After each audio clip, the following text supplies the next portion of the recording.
नमस्कार. तर मी काजल चव्हाण, माझं यूट्यूबमध्ये शेतकरी कन्या म्हणून चॅनल आहे. तर आज मी शेतात जी 4-5 दिवसापूर्वी आपला लागणीचा ऊस होता तो गेले तुटून. त्यातले जे ड्रीप आहे ते गोळा करायचं चालले. आता 12-12:30 वाजलेत.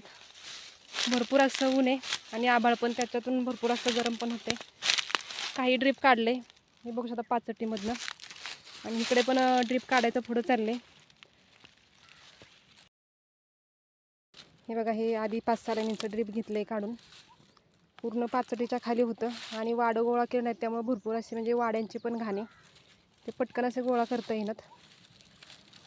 उन्हात खूप असा दम पण लागतोय काम करताना, गरम तर भरपूर होते आभाळामुळं. आणि काय शेताला ऊन नाही, वारा नाही, पाऊस नाही, कोणत्याही सीझनमध्ये कामच करावं लागतं. पुढे बघू शकता तुम्ही, आपलं ड्रीप काढायचं काम चाललंय. अजून अर्ध भरपूर आहे काढायचं. परत ह्या बांधाची सुद्धा घाण काढायची, पाचट पेटवून द्यायची 2 दिवसांनी.